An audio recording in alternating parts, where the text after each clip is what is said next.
Our pride is that Mulomira, Secretary of America, United Nations General Assembly, personally, the President Donald Trump, the World Health Organization, ili masuka wenga lakini wote wakakuombe daima wao kwenye president yoingia Zimbabwe ataura hizo zote zakatira za isule zetu Zimbabwe kuti afusiweze Zimbabwe leti asikuti mwele global citizen yoga kia rasio yoga Zambia yoga Korea yoga Kose we global citizen, we global leader, we global school, nation with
I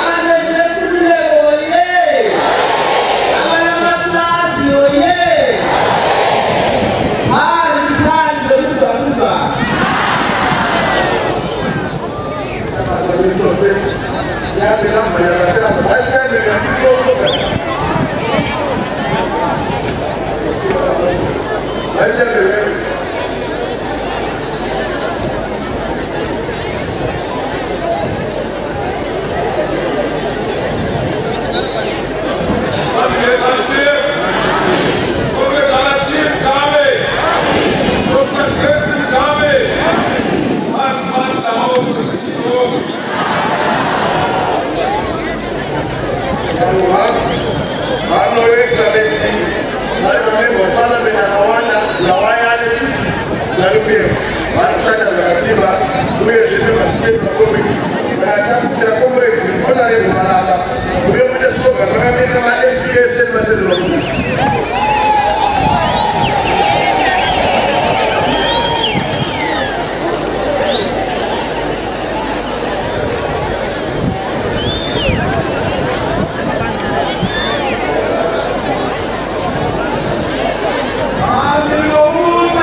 Apolo tinakugadzira kusanga mukoma mwana waHare wemachechi uyasangana naamai Vamwanawe!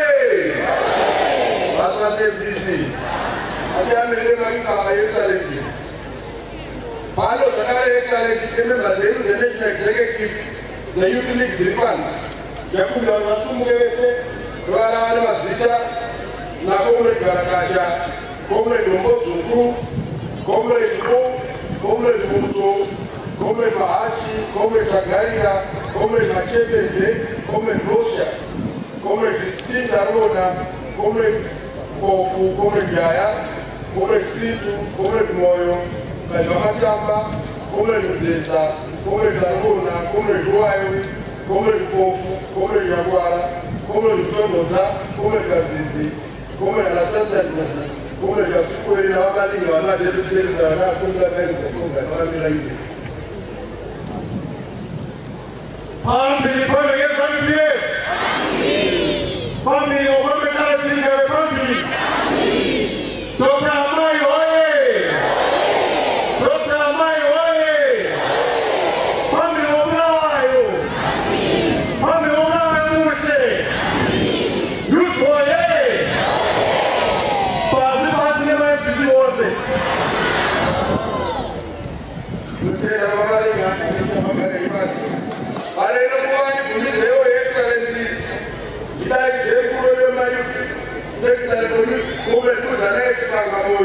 Member of Parliament, how we ever made a mind to that.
Last week, agreement our veterans, Women's League, Youth League, Navy, Nepat, so far, Mataka Matana, Baba Sinta Omrika. Okumia Kanamanya, Watawaki, Kanawaki, Orangana, Aujema, Nepal, Asuka, and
Wow!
profitabilità.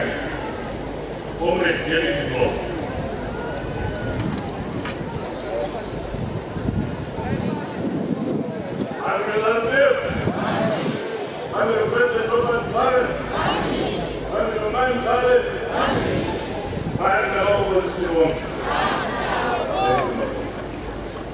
Siamo macchiati.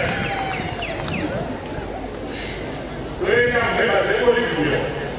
E io ho la demolizione ai patti. Muslimu che con le possibilità di partecipare. Adesso non faccio come eravamo la Congo, obbligazione da praticare la demolizione.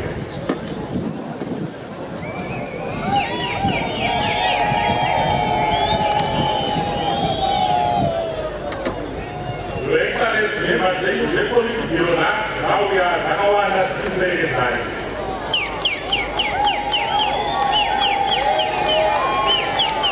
Lotaka Ewan Military Daily Sector Computer Case, Comrade Tekama Marina, Raipano, Kuenda Minama Minanga, what Daily Sector for Environment, Raipano, Kuenda Minakome, Patrick Wow, Daily Sector for Science and Technology.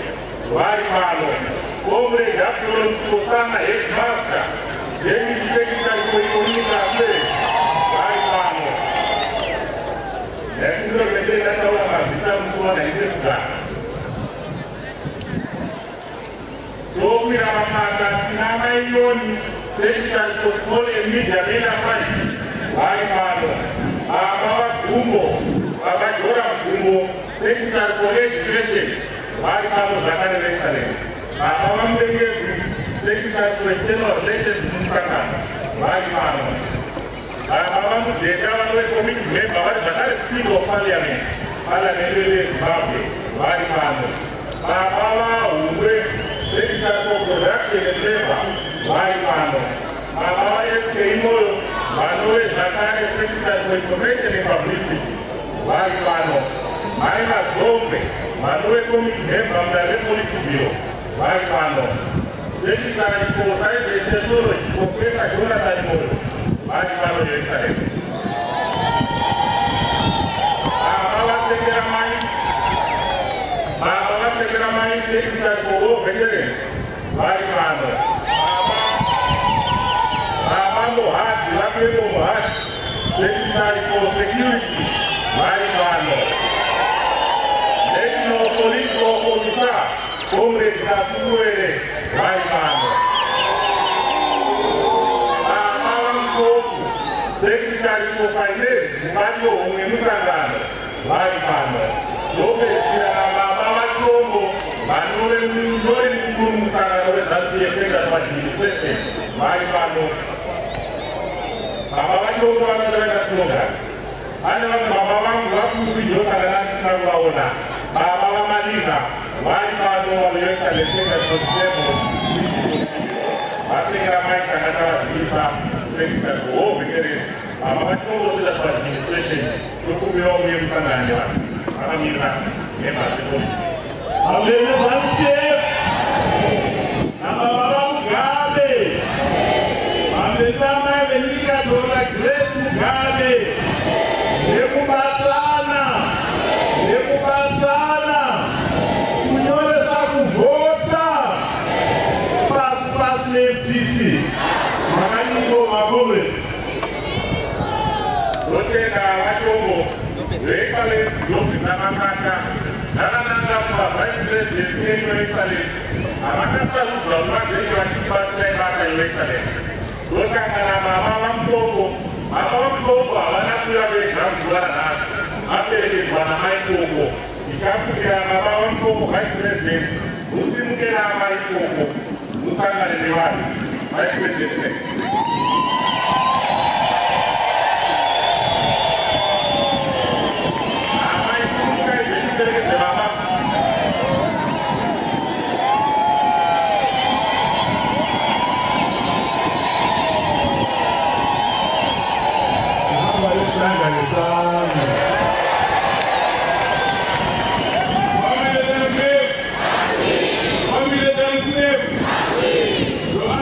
Amen.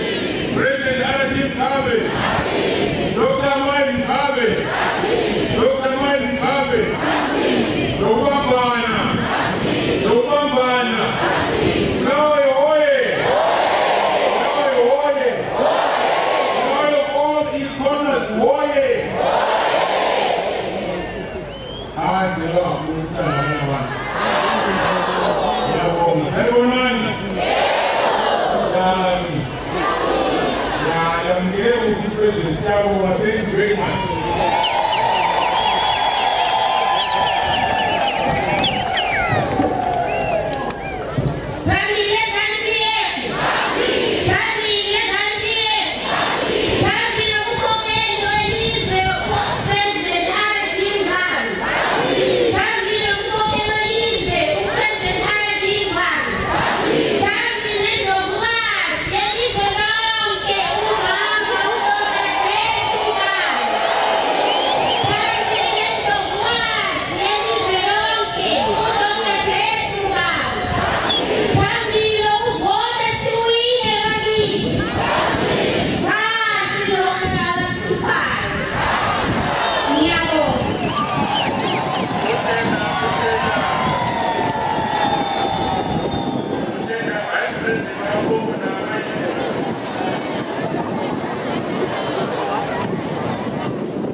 Members of the Police Bureau, members of the Central Committee, Nantier Province Chairman Comrade Lindo, Minister for Provincial Affairs, Chief Office of the President and Cabinet, Live Metropolitan Province Honorable E.N. Moyo, Party Provincial Leadership, Government Officials, affiliates of the party, Live residents, comrades and friends.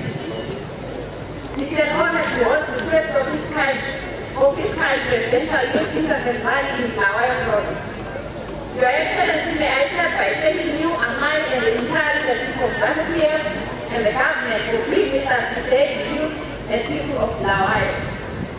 Secondly, may I acknowledge progress we work tirelessly to make this day a success for us all. Your Excellency, on behalf of the Youth League and its affiliates, allow me to affirm our support for your candidature on the 2018 election.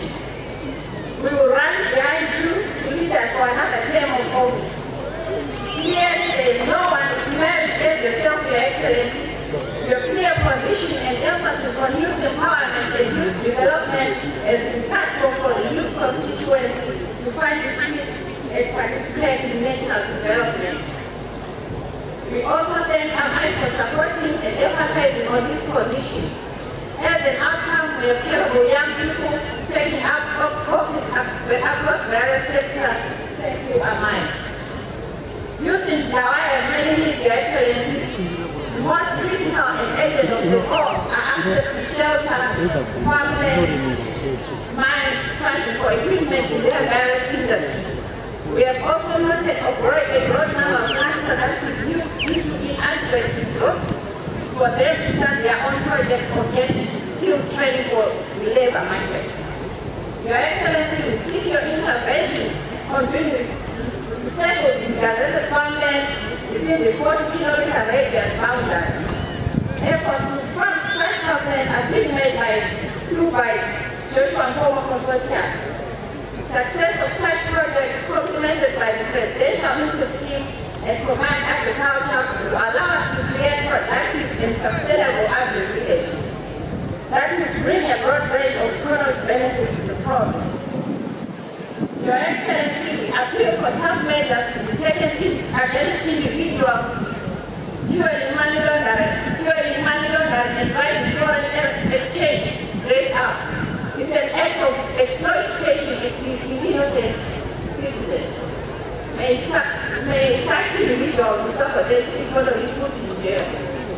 We appeal to Your Excellency that recruitment policy of government ministries, state house and private sector should prioritize employment of local staff. We have noted a number of projects in the energy and public infrastructure done in Lawayo, recruiting workers from outside the province. Our youth are less vulnerable. Lawayo is capable of qualified youth who can serve in their various capacities. Today they have turned out to interface with you, Your Excellency. In 2018, they turned out to vote for you. Your Excellency, Lawayo interface has been held in a unique time while the country has started voter registration. We want to assure Your Excellency and the country of a positive contribution in the electoral process. Without taking much time, I thank Your Excellency for the ICT Center that you opened today. It will be of great use to students and youth in general. May I thank the National Executive of the Youth League for initiating such a gathering. I thank you now. Happy New Year, Happy New Year, Youth League. Happy New Year, Women's League. Happy New Year, Pass down.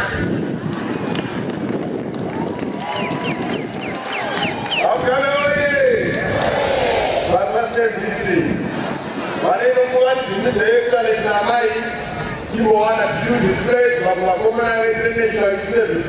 But I say, I think what a great government you all. You display. Evangeli wazali wote kuja wameto ojo habatwanga National Youth Service abo Bulawayo.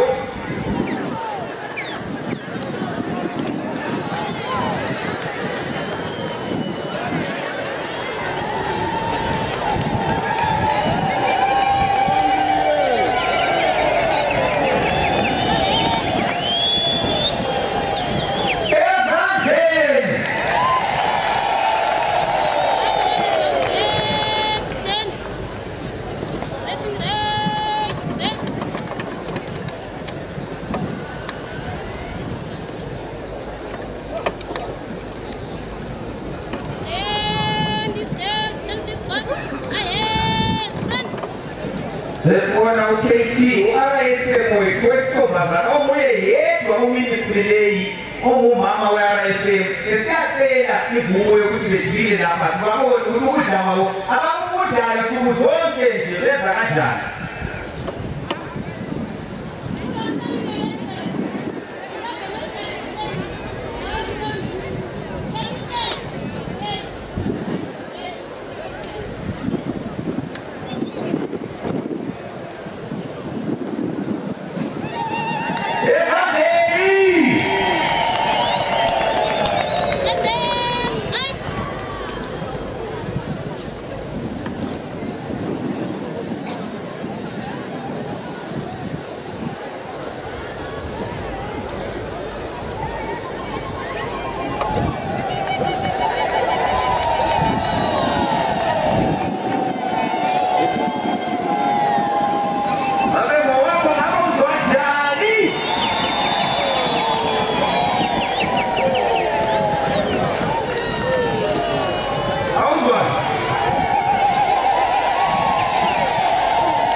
Lava melele abanye baba abagraduate ngeSaturday eSilwane simelele iventa yokuthebu yaninusa lonke libe khona. Thank you.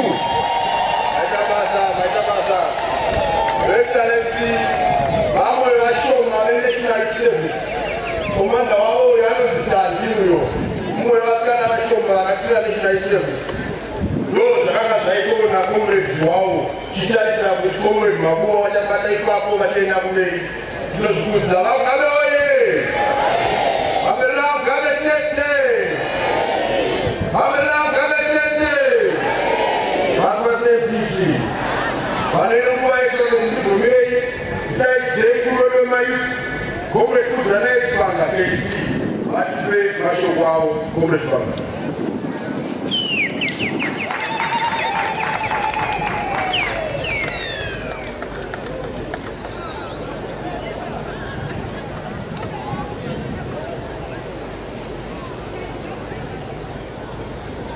Amigos Alpies, amigos de la Jim Mugabe, amigos de Dr. Grace Mugabe, Maxime Masera,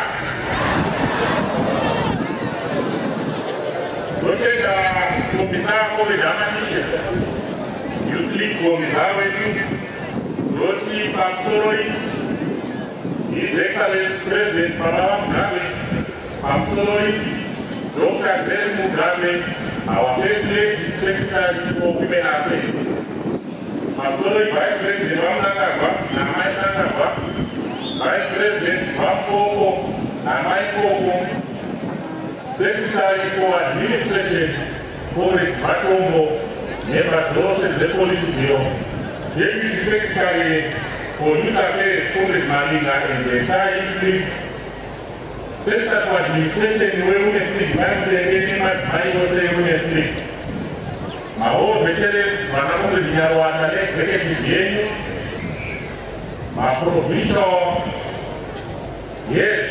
epasi muno provakatungamirwa naprovincial chairman vadhovhu, provincial women's league chair, provincial youth league chair, madistricts vose vari pasi. Tokutanga Excellency ndoda kutenga imi baba namai nekuuya kwamaita kuzosangana nemhuri yenyu yeBulawayo province. Your Excellency mune tight schedule, asi maona zvakakodzera kuti musiye zvinhu zvose musangane nemayuth enyu emuBulawayo province. Excellency toda kutengai namai nechiro chamaita chekuuya kuzosangana nemana vemuBulawayo province. Provincial interface iyo Excellency yave chinai takapedza mamwe maprovince ose kasara ne1 province yeHarare province. We are considering Excellency with your permission, since we have already granted us, kutinge chizoita zvakare special interface yenyu Excellency students. Tiri kuita wait na Professor Moyo, Minister of Higher Tertiary Education, kutinge chiita interface yemastudents iyoyo nekukasika tozopedzisira neprovince yeHarare. Your Excellency, pachifamba tichitaura nyaya nemayuth, hatisi kungofamba chete tisina kusiya important message yatiri kupa kumayuth. Your Excellency, next year tinoenda kuona 2018 kunenge kuine maelections. Zvakuine maelections zvakutaura nehurumende kuti munhu wese anofanira kuzvezesa kuvhota patanga. Naizvozvo Your Excellency, tiri kukurudzira mhemba dzeYouth League as the entire party at large kuti vanhu vavabude kudzimba vaende munozvezesa kuvhota.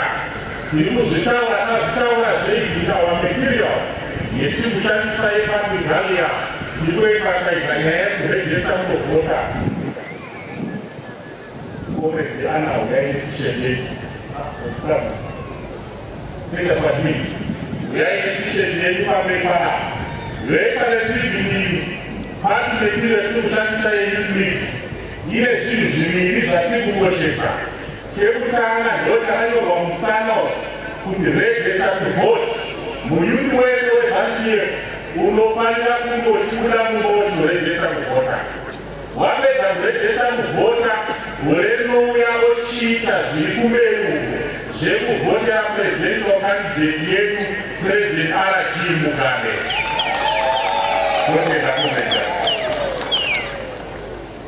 According to my statistics here, zvinotaurwa kuti mayuth havasi kubuda newandu wavo kunovhota.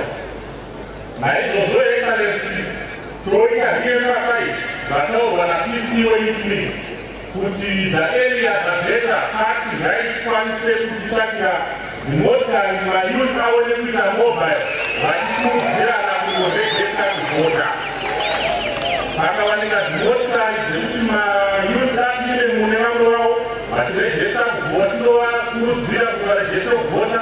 Ibvi kutakura kunobvumirwa vachienda kumanearest stations ari kuregeswa kuvhota. Zvingabatsire Your Excellency.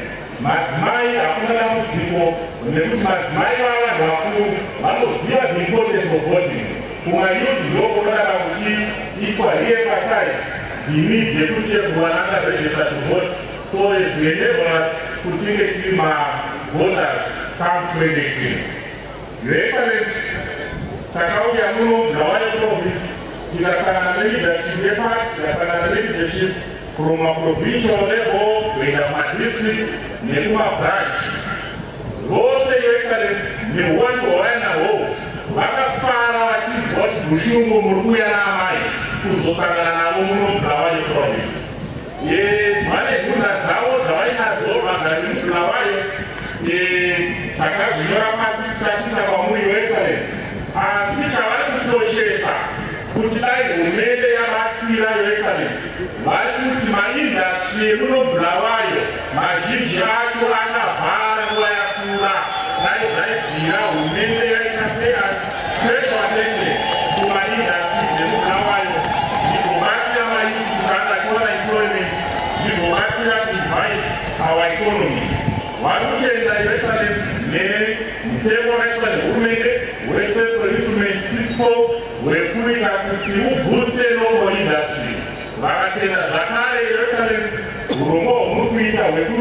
special economic zones vawayo beneficiary ye-special economic zones program zvichabatsirawo zvakare kudivide industry yemubulawayo. Maroads avo eexcellence takaona mamain roads aiva mukugadzirisa arikupa rehabilitate basa ramaroads madiki ekupinda mumapresenda nemasendline, asi mamajor roads from what we got from leadership yemubulawayo ari kuitwa rehabilitate neministry of local government production nelocal authority. Your Excellency, totenda ne-information center yamavhura musati mauya pano. Information center yo, Your Excellency, is empowerment on its own. Zvinoempower mayouth because tisu ma-beneficiaries such infrastructure nekuti tisu tinoswera tiri ma-internet cafe kashoma kuna vanhu vakuru varimo, mayouth tisu tinotambira imo. So, Your Excellency, you have also empowered youth in Bulawayo by introducing such facilities, their technology, Your Excellency.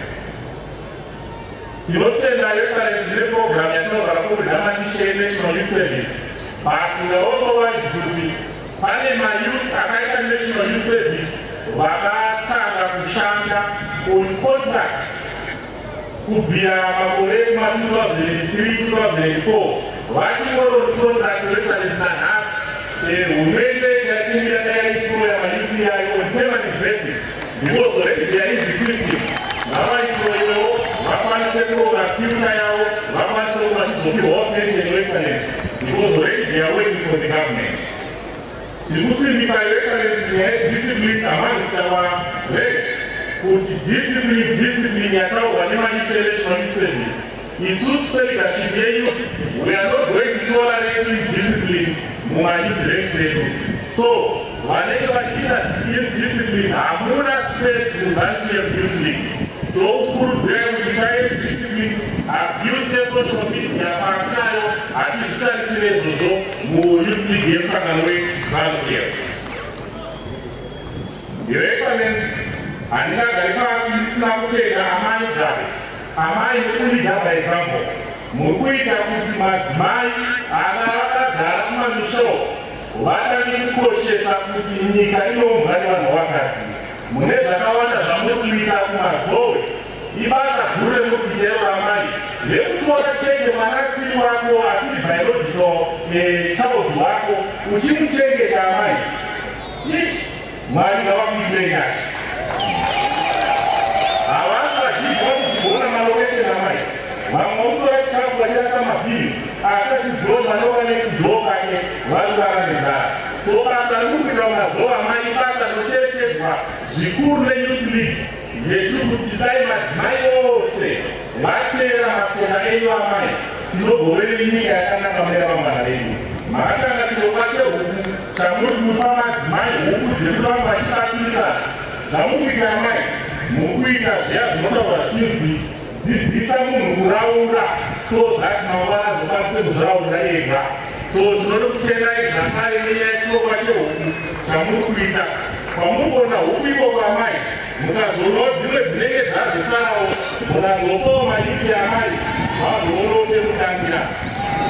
Ndinoziva munozviona asi zvenhasi zvamabatsira mayuthi maabatsira mutinge chipatiri nhasi izvi ndikozopiwa mai. Kuchiona kunonzi mwana chimai aite vakabatsirei Youth League chichadaisiko.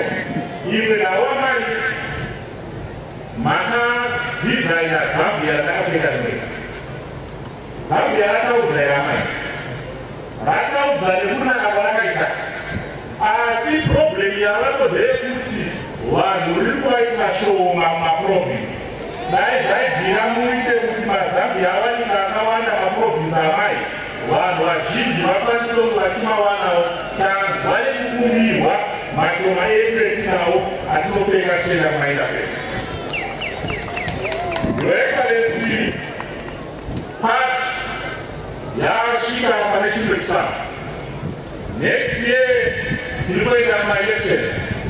Maprovinsi ose ava chichemo, Your Excellency, chekuti aiwa dai zvaibvira taenda kuextraordinary congress, Your Excellency, so that tinge tichiita reaffirm our support for our presidential candidate, our sole presidential candidate Your Excellency President Isuse Youth Your Excellency Saramba Kusama Sule Timothy Maleke Pai Maprovince do Batimegesi Saka Isuka Kakana na National Executive Committee Chikaita Your Excellency Eja wa Voice Saying League Chilusabota na uye Extraordinary Congress is your new league of the party Kutibabane Jaya Extraordinary Congress mwezi wa Disemba ile transform our annual conference to be an extraordinary congress so that the paper of your Excellency Musangano wa Simba ikienda kwa elections za 2018.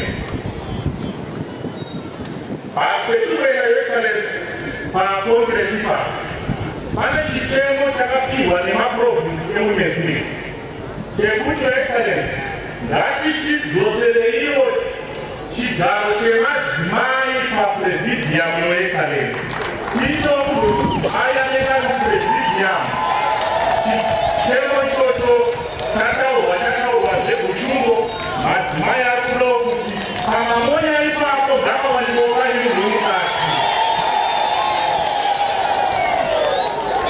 so Your Excellency tiri kuti sayuti aiwa congress zvayauya zvanaka extraordinary ngatitoreka mukana iwoyo tibva tangoita amendment yeconstitution tibva taita respect that request yakapiwa nemadzimai kushungo tiende kumaelections next year tinomukadzi watinenge tichiedzawo kuti aiwa asi kumaninga vekupewo female vice president atisanganawo nemadzimai Your Excellency atisangana nenyika yezimbabwe zvinokurudzirawo spiri yemadzimai Your Excellency. It's not a secret kuti madzimai they constitute the power majority in terms of our population. It's not many mashoma madzimai anowanda aiwa amai madzimai ngakudoka mamonya ipapo ine tikonayo muipapa achitaurwoya yekugaiwa president vamugada ava pakati nemavice president avo pane munhukadzi waipapo achipakatiyokuchidza Secretary of Legal Affairs vanoziva basa ravo vachinamasa tinokumbira kuti nyaya iyi ngaigadziriwe isati tasvika kucongress extraordinary kana zviri kunetsa isusu kuyuth tinayowo Secretary of Legal Affairs anogaona panoamendawo constitution yacho Secretary of Legal Affairs vekuyuth vobatanawo nemadzimai voita amendment Zena mnamachombo kwa endorsement yano milayo takuwa milayo weka nizimuka hapo idaze muzimai odi mata yo vice president akipana huyo echikuta walailima yekuti tinoda tino vice president achiri kuti muya project dead musaite msikazwa maina msikazwa maprovince mamurova omanya motosukotanga kuti aiwa kula mimo vice president ndini ndega ndikuda hakuna munhu wana ari kuzita mayuth ese ari kuda kuti vange vachipinda mudzimai papimo vice president madzimai ese ari kuda kutinge tiona mudzimai pachigaro chavice president haite one man break is a collective decision yaitwa neboard window of the party and maprovince edu amai ari kuidzosa that issue yekuti pange paine mudzimai anopinda pamamonya ipapo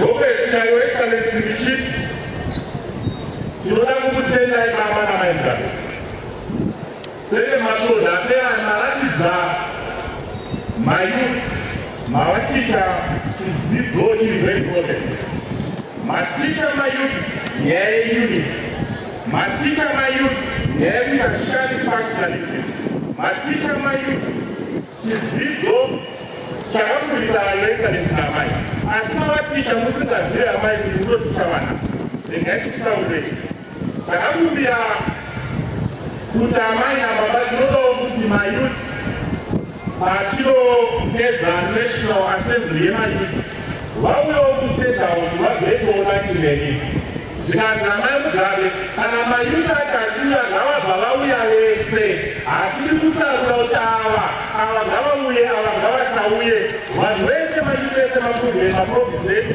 vakaenda vakanodhananji mutenda ingozvibvunza ndakakapinda mutenda zverevo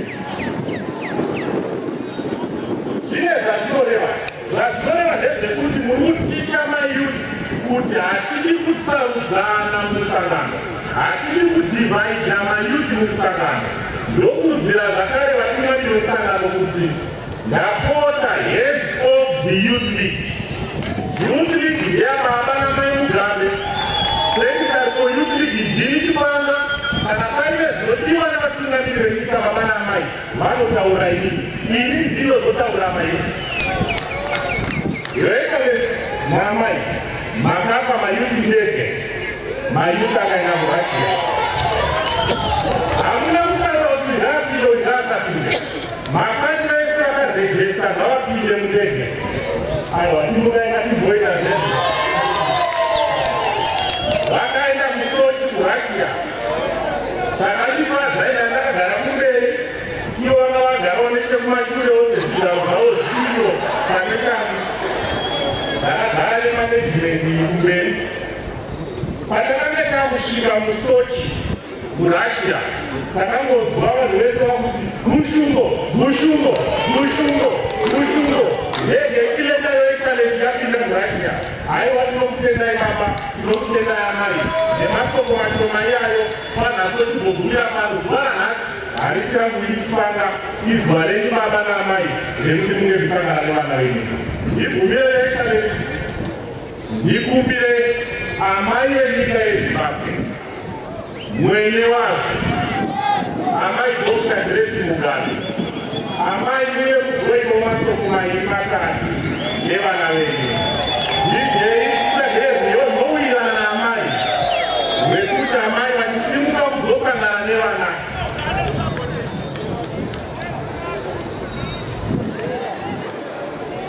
ndijei waredera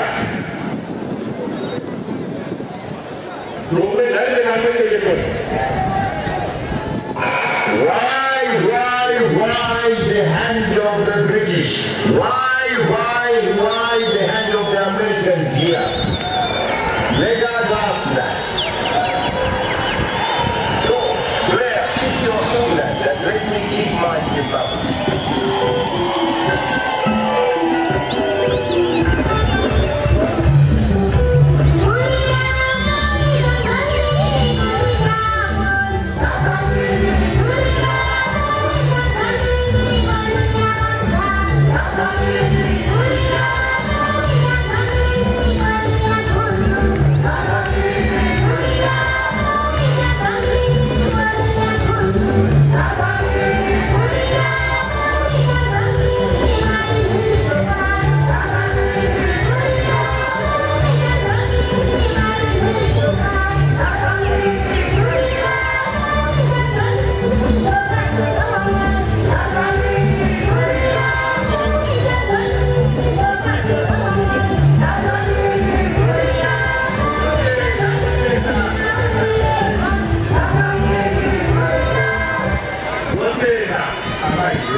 Your Excellency, the President of the Republic of Zimbabwe, Murini, Secretary of Parliament, Pamsoroi, Baba Nanga Mama, Pamsoroi, Baba Mpoko na Mama, Pamsoroi,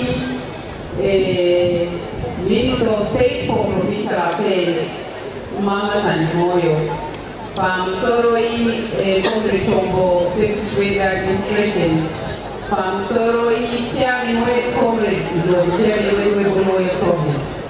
Pamsoroi Polygro members, they said the panel members in Central Committee.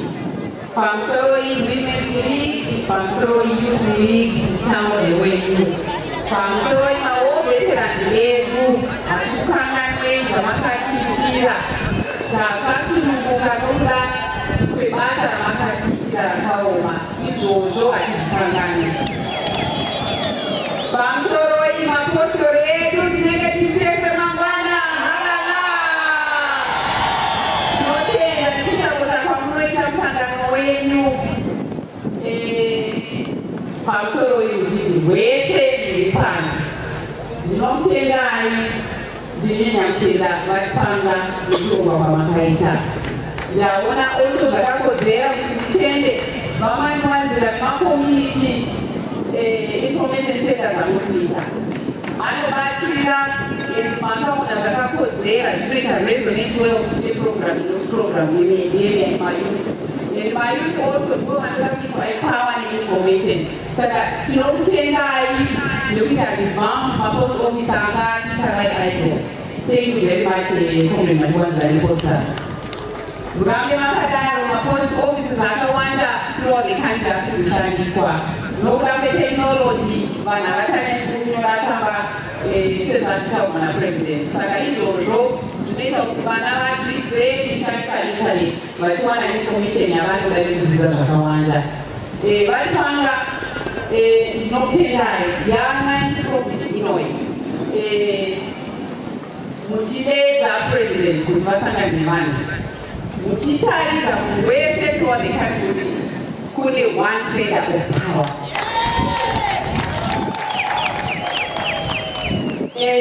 Notendai Samani, name program, and Mata. Kulonga kwami wana ngoita bizana ya pasini ngwadari nakuna kana kuti president vangu ya kusanga na nguri yavo vamwe vanhu vari kushanda musangano wedu uenderere mberi tionekwe kuti tinoda vanhu hatizi vanhu vanozouya kana yaelection time tinoda kugara tiine vanhu tichivataurira kuti sei zvatambopromisa takazviita kana kuti sei tisina kuzviita. Saka baba ndosaka vachiuya kwamuri kuzotaura nemi kuti muone kuti aiwa tinodiwa tine mutungamiri anotirangaira nguva yese.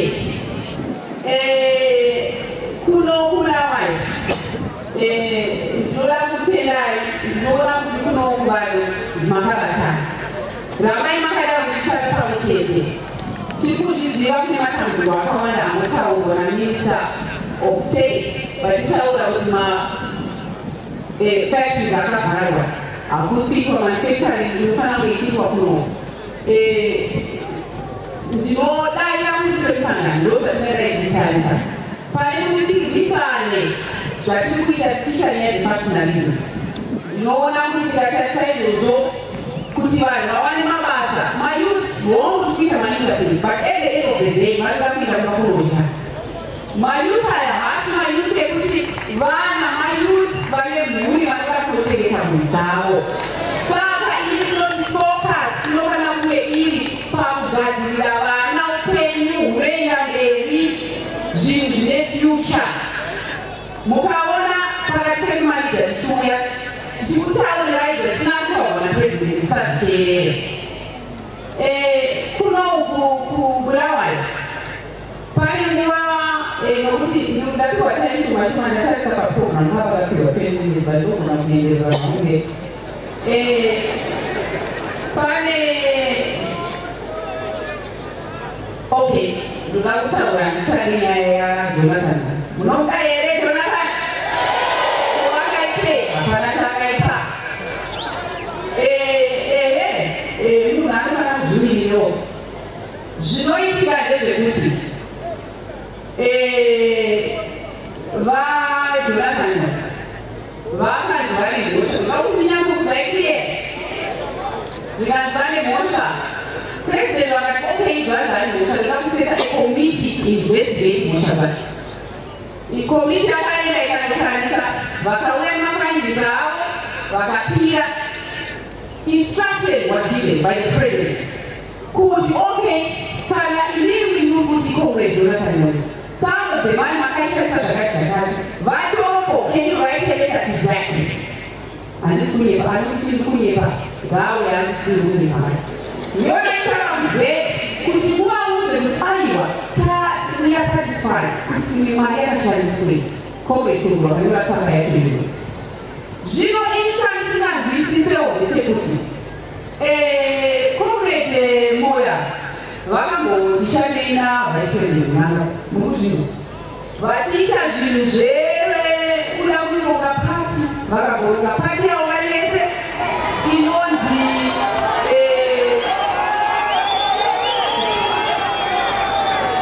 vakaronga pati sikudzai vakaronga pati yavo inonzi United People Movement against the president. Saka kana uri lawyer uri president uri minister vakava minister nguva iyoyo uri kuti ndiriyo lawyer wakondaanga hedi uri kuita pati zvinoreve chizvo ndooraiva kuzireiwo. Saka Jonathan anotaura ndo zvaanotaura zvimwe zvinhu zvinoitwa navice president hativavengi ndakataura hativavengi asi tinotura munhu anoita zvinhu zvisina gwara repati chete.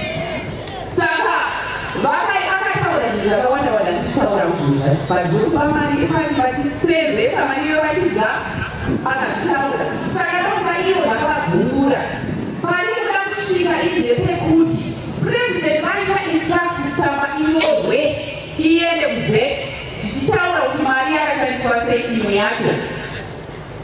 Nguva yese patinobuda ndokuva Jonathan ndoshairezve kuti unotaurire zvandinoita handitaurweini vice president. Nguva yese anobuda anenge achida kusungiswa nemapurisa hatiiti izvozvo.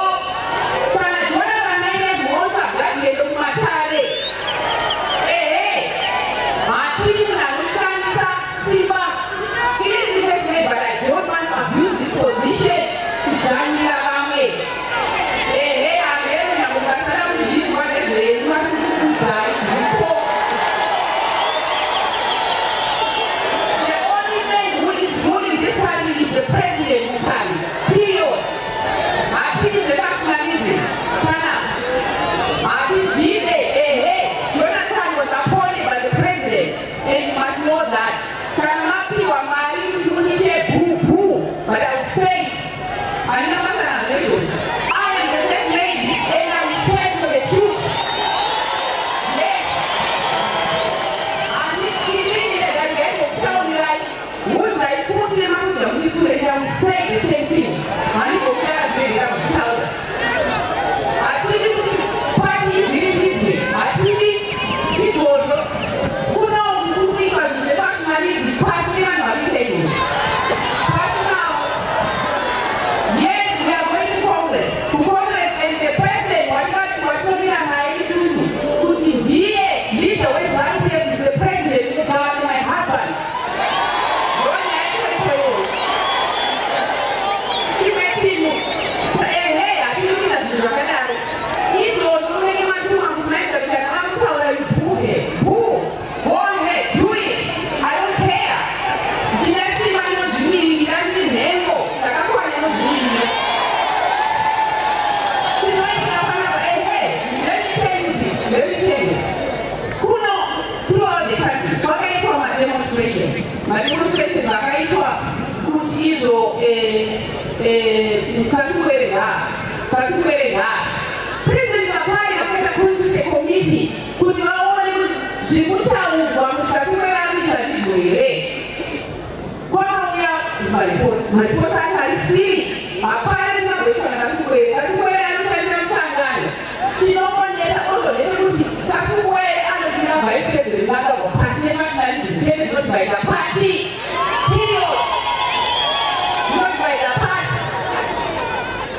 Zviya zvokusero zvanzi ndakaitaura mumasentral ndikati inini hakuna nyaya iyoyo inonzi izvo. Kasikuere aripo nemunina wake nemukoma wake vari pati. Inini kana vana vangu vachida kupinda mupati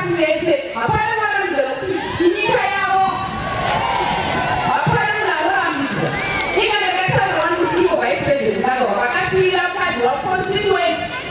A president was said, calling national president, this is the original. President, let us take on time.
Yeah.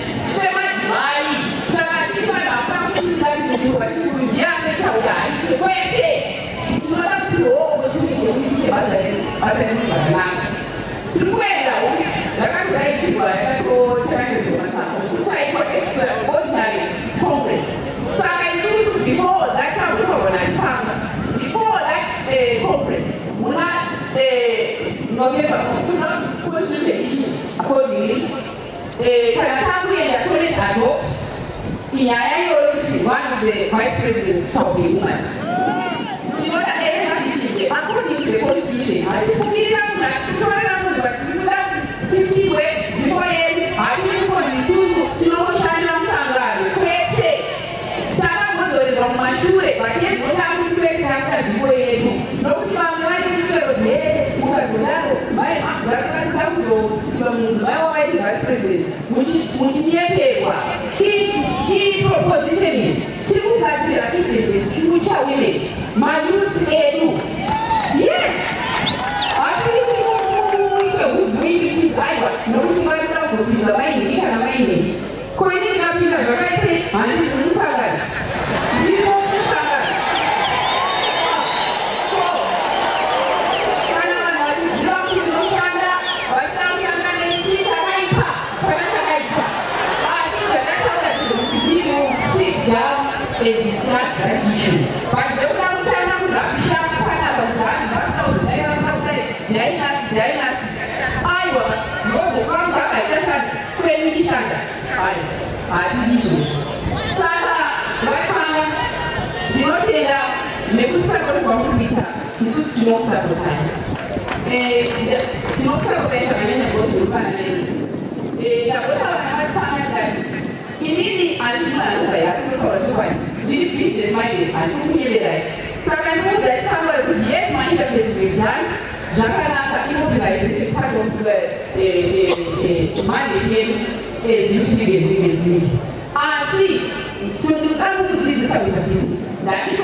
But the truth is, today one center of power.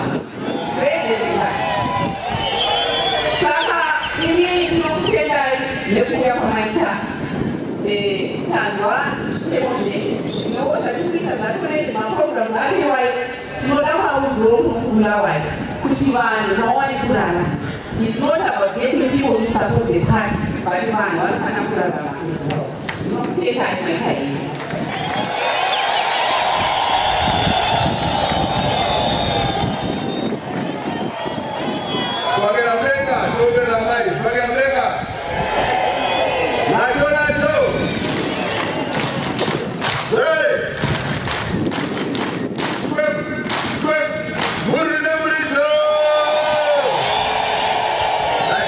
What does it mean to be Zimbabwean? To be Zimbabwean is to carry the mark of leadership. And leadership begins when you embrace your purpose and take responsibility. These times we're living in are evidence that each one of us was born in this generation for a great purpose. A purpose to shape Zimbabwe's future, a responsibility to carry the promise and live in the Zimbabwe we want.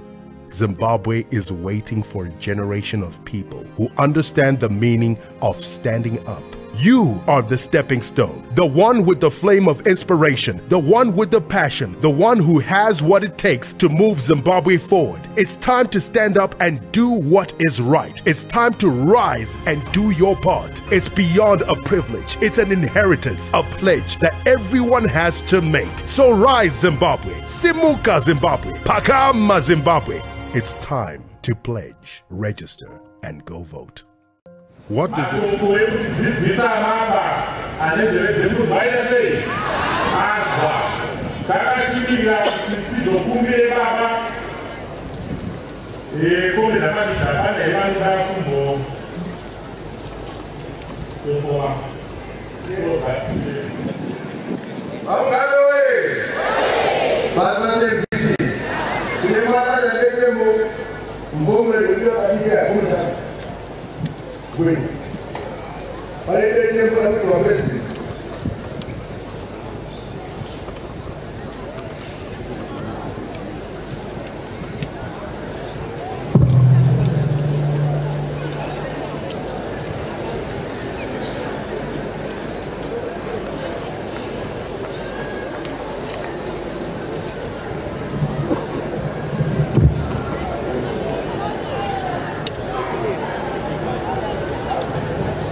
Resistance!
Watomo akauzanya kupolisi last time. Lawayo province yaina recommend espousing Catalonia. The same Caribbean here we cannot say how. I can't behave. No, I couldn't here. I couldn't use the That's where you need the Awanda. They put our TV, that road again, you don't put it on my head and market. So if you want to put our next policy, now I approach Louisiana and usually you do that at noon. At part of the way, yesterday, when it comes to my issue, I don't get any discipline. You put that our next policy. Your Excellency, tunapenda hai macho kwa tiba. Karamila chimocheni, kauyama no Excellency. Katatu na siku musat mataura.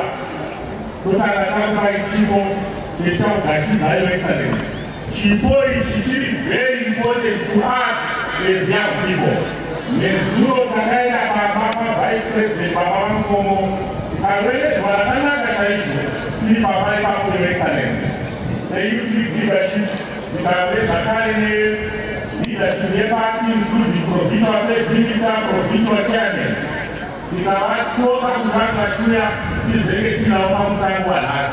Bakatauro, Bakatimakuti, if I know India, if I am Congo, if I am Sana, or Algeria.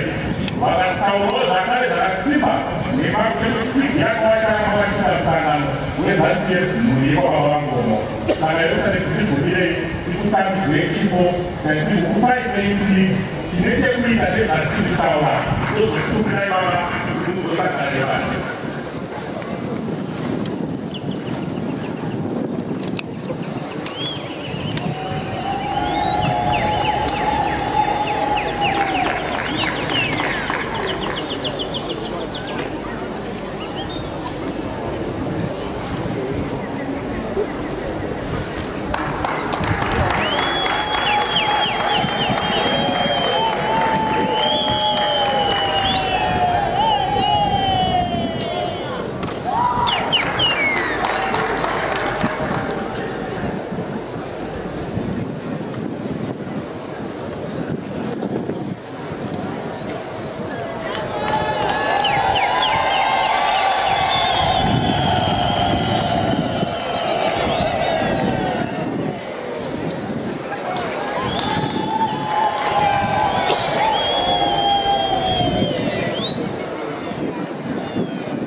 hapo kushinda mababa za kutaula. So hata kitu wewe na ukasoko. Katika hata niliuza. Please take seat. That I name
we want change.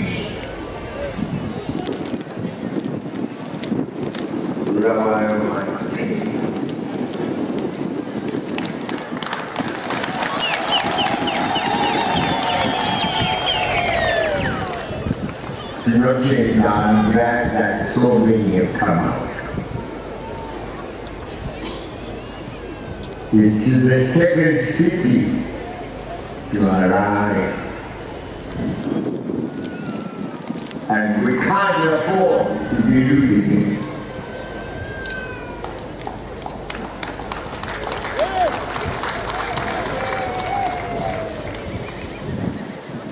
But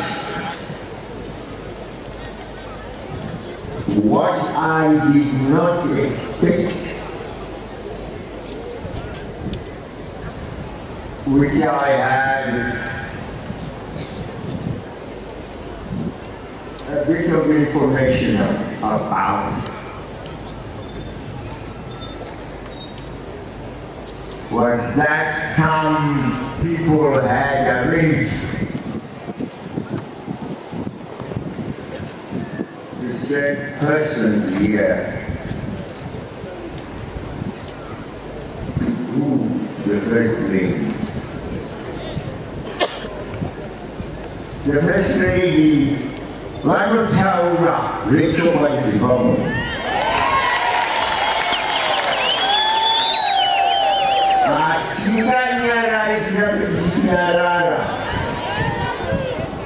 tichizwa kuti kune vanhu nanhasi wese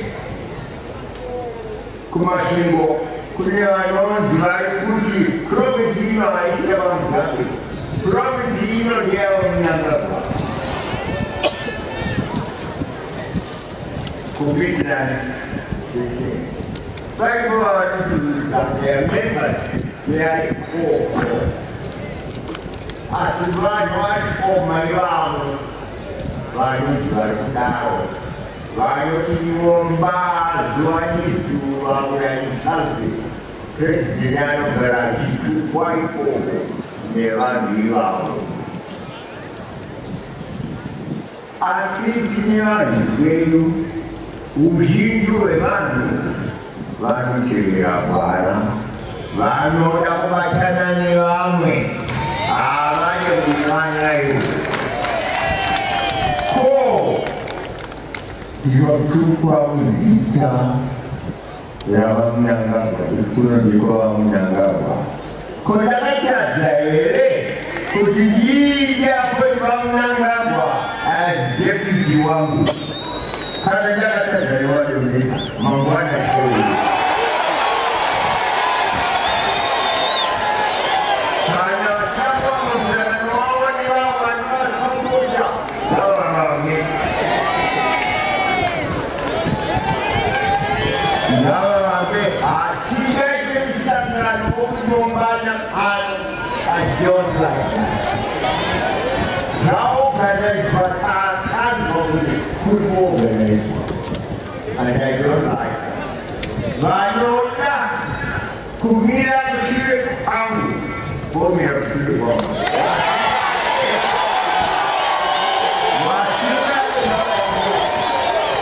those who don't want them to go.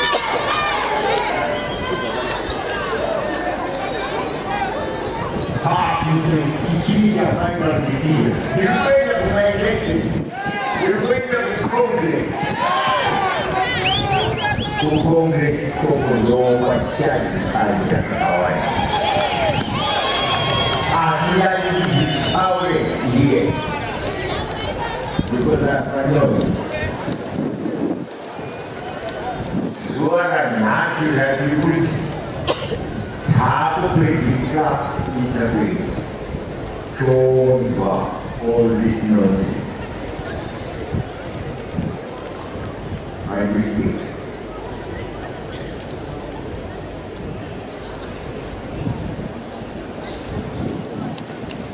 So,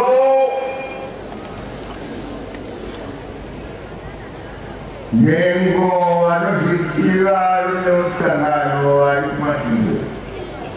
You prepare for your own party.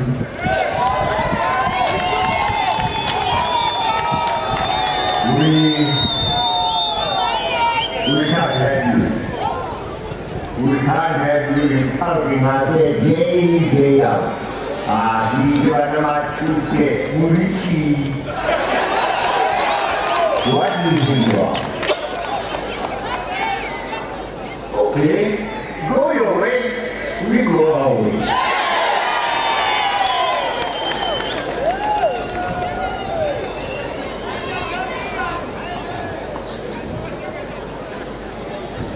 Kira-kira lingkungan pemerintahan Lutini selesai Radio Boma Fambat Lebis Malam Boma Mawan Dia Mas Tiga bunyi Makonga Nuasena Cari Seri Asia bunyi Itu hanya kalau baik kami. Nopara isino susijayo mayutim. Dosa nakati. Amra syai ku festival ini kurasa.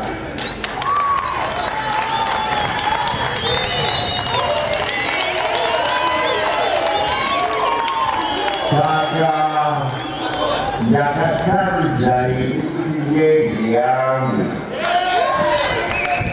menjadi ini loh kuasa ini kita baca kerja Uruguay loh terkait loh para bermakai dan terlihat yang memukano kendera mungkin which is giving my youth a pastime. That's what we want to do. Make education. Now,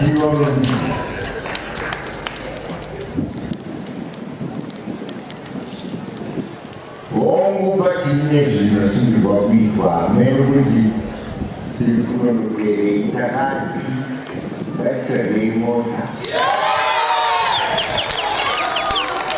Kipema mai kipelana demi mota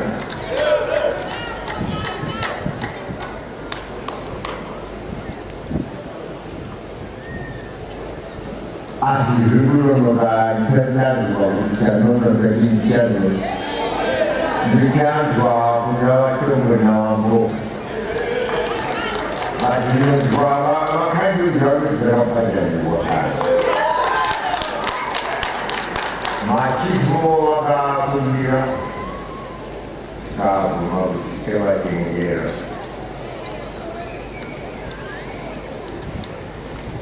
Saka Nari dulu ngaji uone kuji pameji tuwunu November asal dah beda mudah ini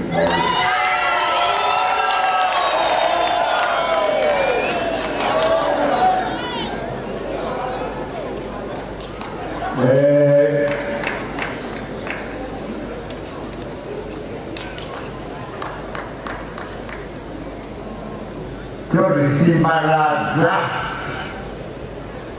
ke organisasi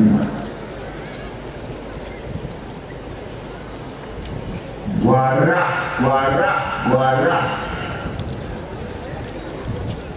menurut dia wara sungguh kira wara mau veteran siapa wara masih kira wara mereka itu orang Jawa. Asal uji mereka kira warna hati.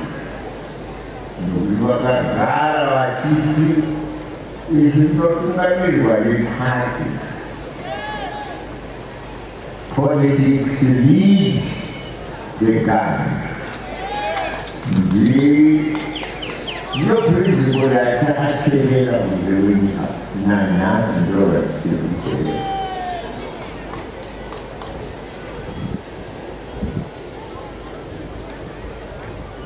Adimani itu ayo. Kita Latinnya di sisi Allah. Doa itu dari Dia cara kumpul sebenarnya.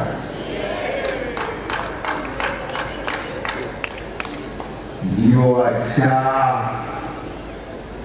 cara doa pengecuali ulama dunia macam apa konstitusi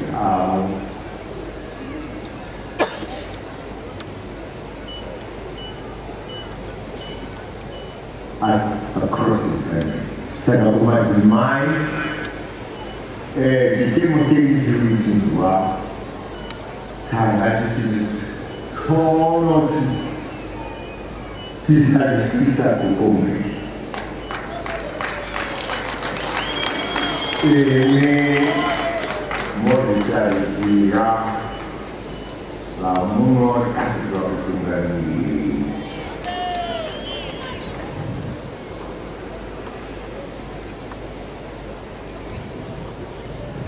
Kalau bagaimana ini mazano, mana di bawah mazano itu, hasil dalam main itu, lain memfaru kunci, urung wah weku, urut cerita,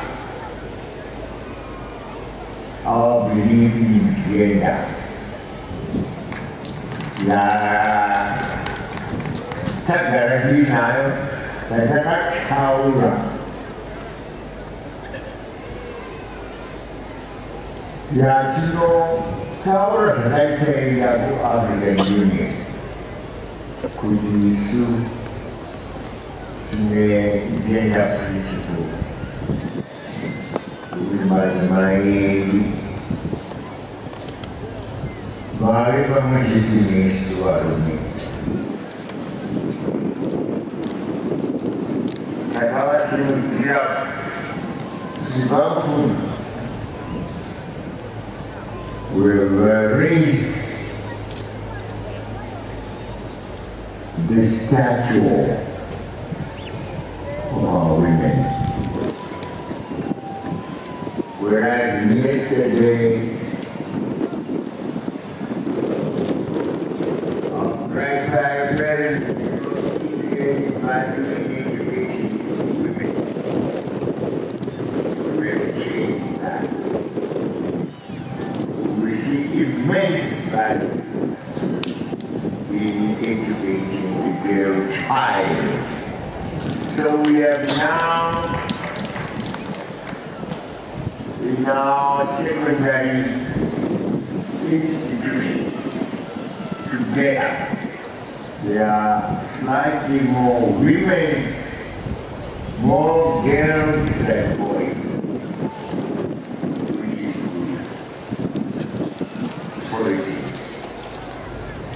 So we would want the girls to go on and on. And all that defeatism that we had in all the law girls cannot do science. Among the girl child is as good as intellectually capacitated as the boy child. We now have doctors, lots of women who are doctors, engineers as well. And we want that aspect to come up. Yesterday,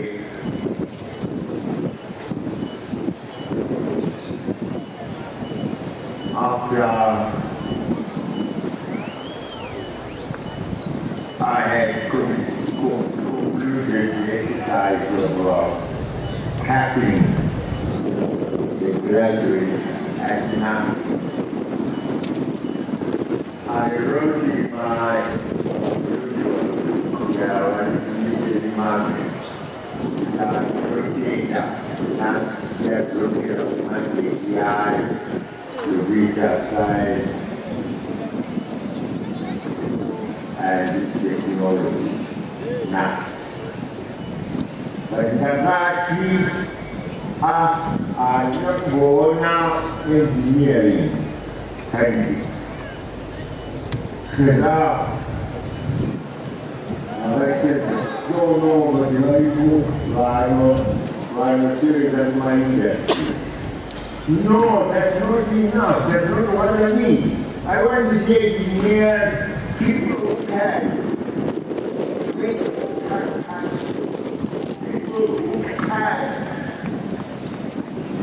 So that we need to understand. Even construction aircraft, those are using that practical application of engineering. Create control examination to pass theory. No. We want now the application of theory to practice. So, our universities must be alert.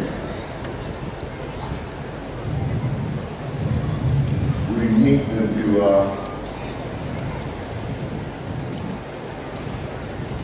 go to institutions where there is no practical application of engineering and not the theoretical aspect.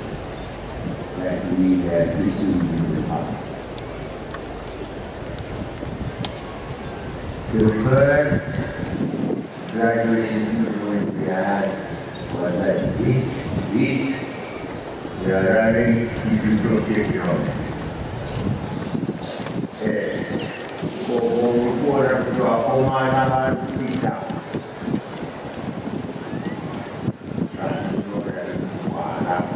Bagi kali satu, kuat juga jadi berdua. Berdua di Bogor. Kumai jadi dia kumai menjadi dua. And you have young people working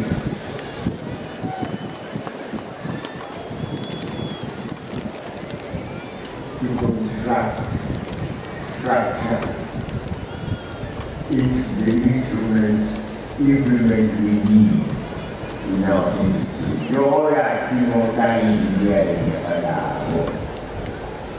Perché ignora mai a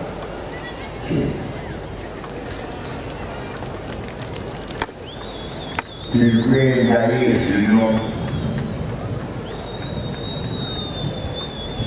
in the second phase,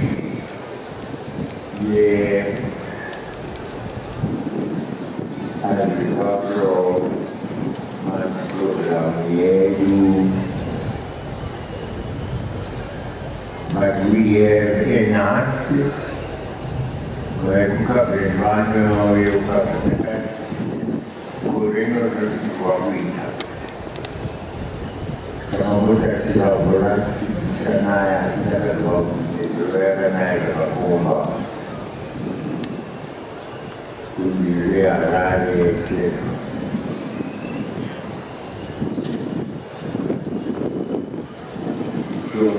we are ourselves for that.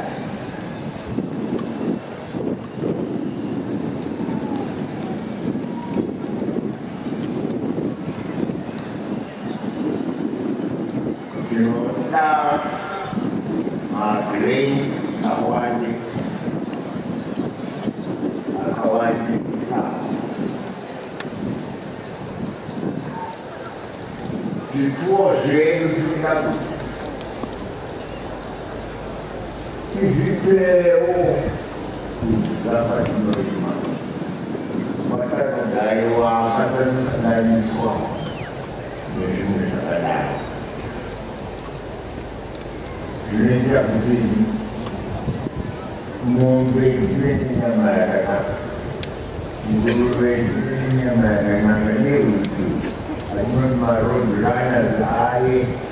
I am a parents and partner to yes.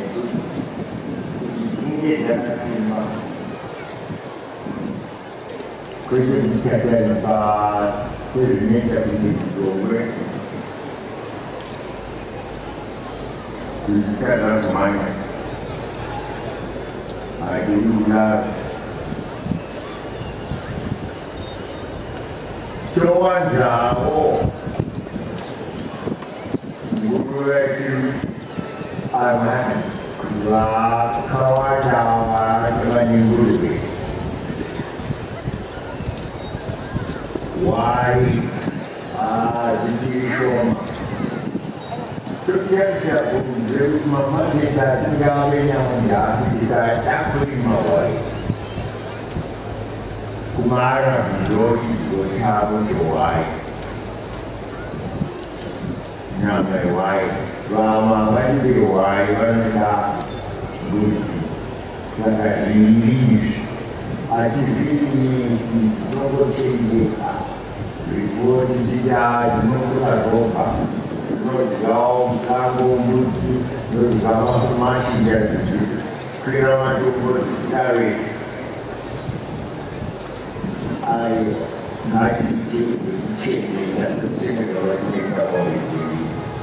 Mungkin dia pun macam ini buat nak ada bertahu. Dia semua, dia Vanima Jesu, Ona Kupa greenery, green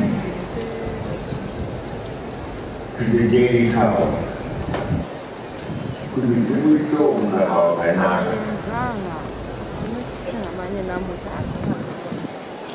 We don't go to the evening. Latino mountains in Guy Jacob Madonna.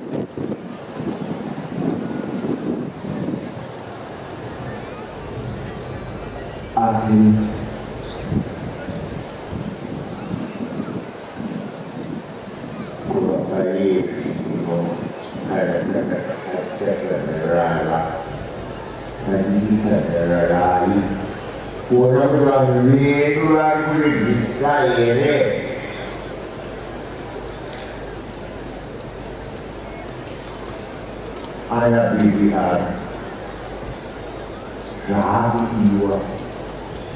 colocaria no we can't do it anymore.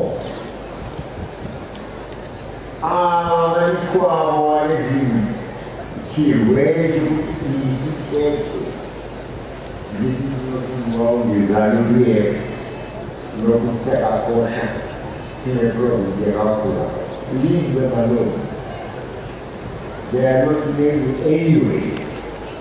They are just a handful of idiotic fellows.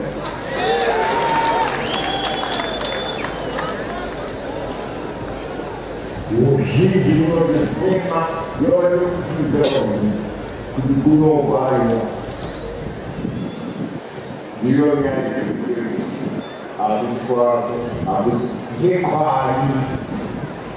Very good, dia ina kuma ko kuni abus kwamu dequari. Aqui daí, asa wawondo, ya tena wawondo. Karena banyak cerita yo, juga saya ini kamu cerita. Anak muda, tak muda. Buat itu, kalau orang apa kamu apa jepang apa sebab orang pun, memang ada the country belongs to us. You need bread.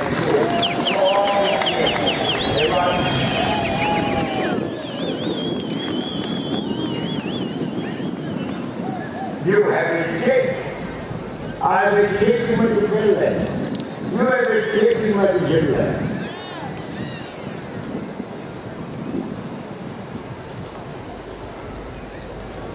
The narrow-mindedness that shall have must condemn them to be outflow of our mind. I think I'm going to take care of me, run, aku baik kalau belum nikah. Kalau kuno di mana, kuno waktu mana ni?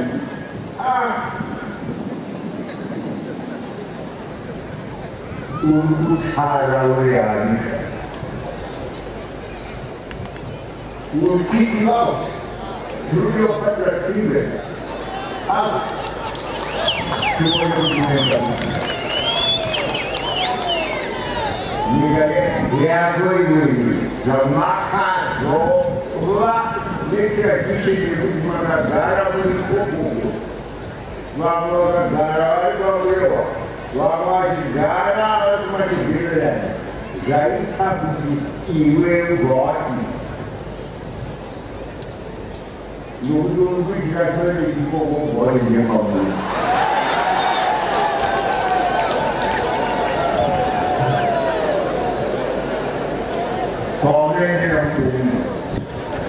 Belum dia baru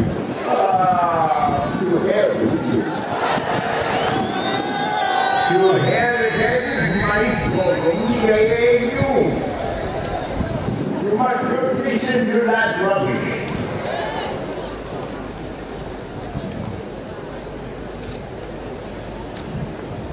But what cannot be that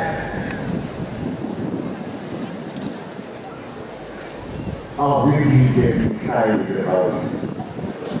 Value of our graphical over the life. What you do, I want that's it.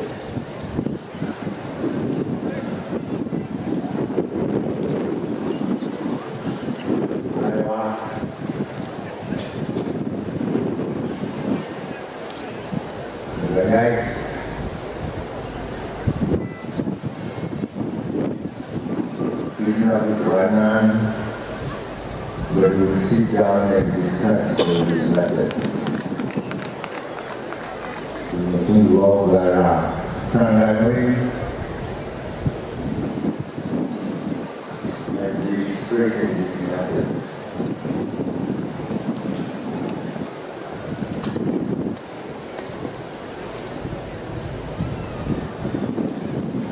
Lying charge.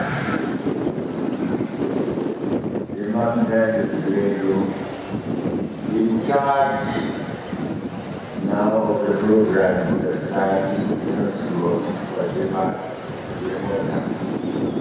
please, Nasi Saturday, Mawana, so you know, more than that.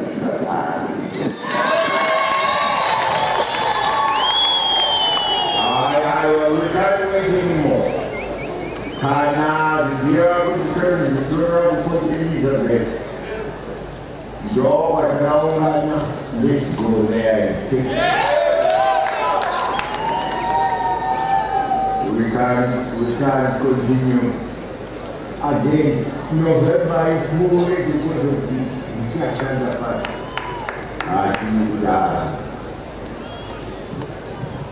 I will recognize what I will do.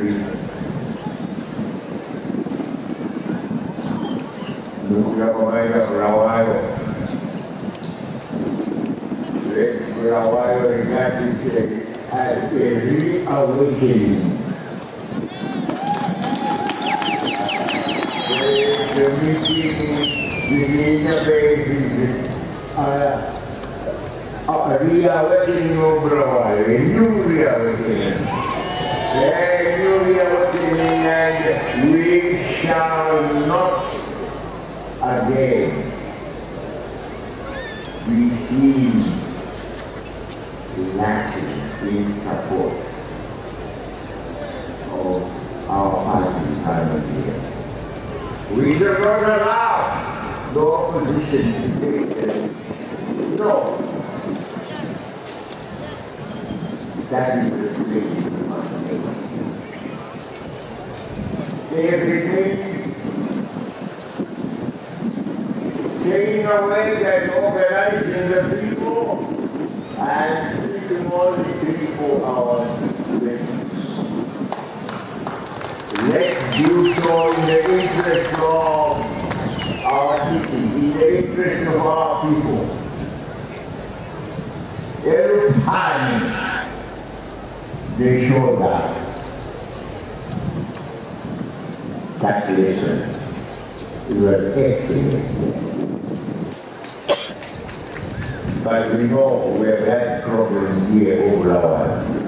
But anyway, those who came out were made. I think we have been very happy. But it's not. Our God,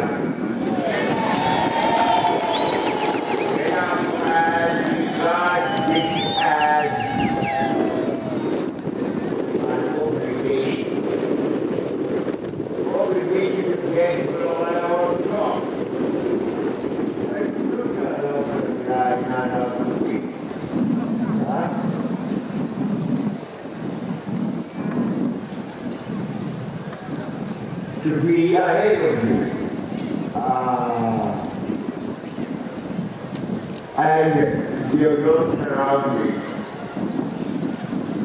north and south, yes, again. I think we're going to have to overall with a safe house.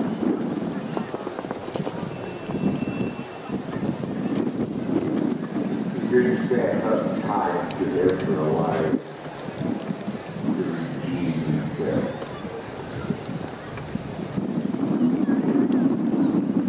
So, I think you have in mind the need for us to be strong, strong-willed, and not to be cowed by the truth, by the myself. Okay,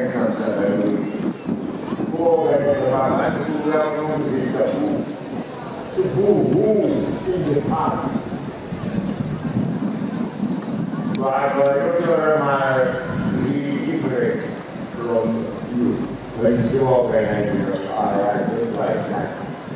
And I know where the message came from.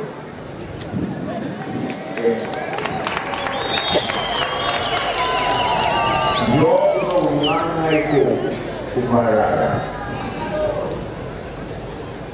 So let's stay together. Those who want the time and want the ministry, and who believe in my ministry, fine.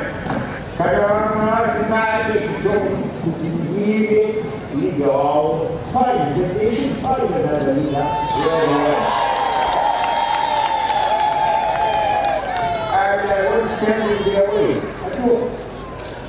I had been in the party on the basis of my belief in the party, in the principles of the party. And that's what I still believe. We don't go against the rules and principles of the party. We don't put ourselves ahead of the party and say, tunodangana, uyayojua ni wana chimuke,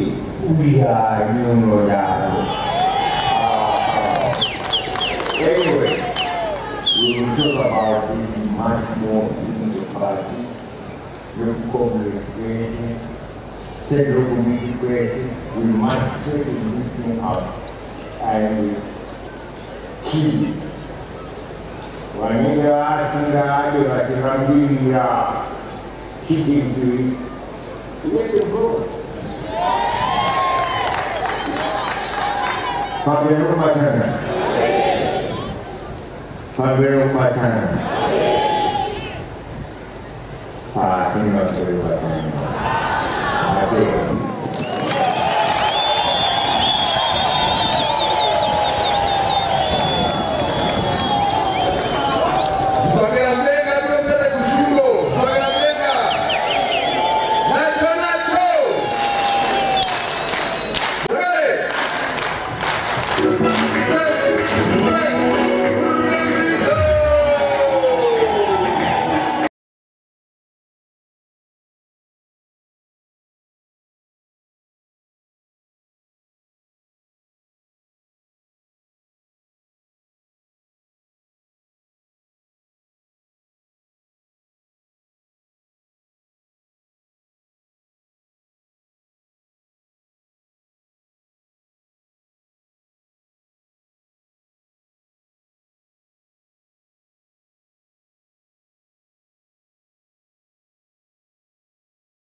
powered by Zim DITV News, a division of Sly Media Productions, specialists in social media streaming and in-house TV productions.